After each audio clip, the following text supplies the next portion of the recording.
Andri Saleh Amaral dan 3 pengurus e-sport Kota Bogor lainnya seperti Reonaldo selaku sekretaris, Doni Pratama selaku bendahara, dan Zudi Ikhtitanto dalam pertemuan dengan awak media berharap agar masyarakat secara umum memahami bahwa e-sport ini termasuk salah satu cabang olahraga yang sudah resmi dipertandingkan di event SEA Games ataupun Asian Games. Andri Saleh Amaral selaku ketua e-sport mengatakan potensi e-sport di Kota Bogor sendiri sangat bagus. Setidaknya saat ini ada 7 klub e-sport di Kota Hujan, sementara komunitas e-sport sendiri sangat banyak. Ia menambahkan program yang tengah dilakukan Pengcom e-sport Kota Bogor saat ini adalah melakukan sosialisasi ke sekolah-sekolah, terutama kepada para guru dan kepala sekolah agar lebih memahami e-sport dari kacamata olahraga.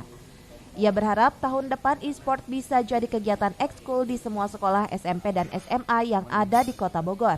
Dan untuk masuk ke sekolah-sekolah yang kita sudah masuk kemarin di SMK SAT, nah, kita sudah mulai mengirimkan tim delegasi untuk mengikuti perlombaan. Dan kemarin sudah ada beberapa pertandingan yang ada di, walaupun event skala kecil di Kota Bogor, kita sudah mulai mendampingi mereka sehingga kita bisa melihat talent scouting sebelum kami mengadakan turnamen sendiri. Tugas terberat kami sekarang sedang melaksanakan sosialisasi pembinaan terhadap sekolah dan komunitas-komunitas gamers yang ada di Kota Bogor. Dari Tanah Sareal, Kota Bogor, Cevi Alfi Adrian melaporkan.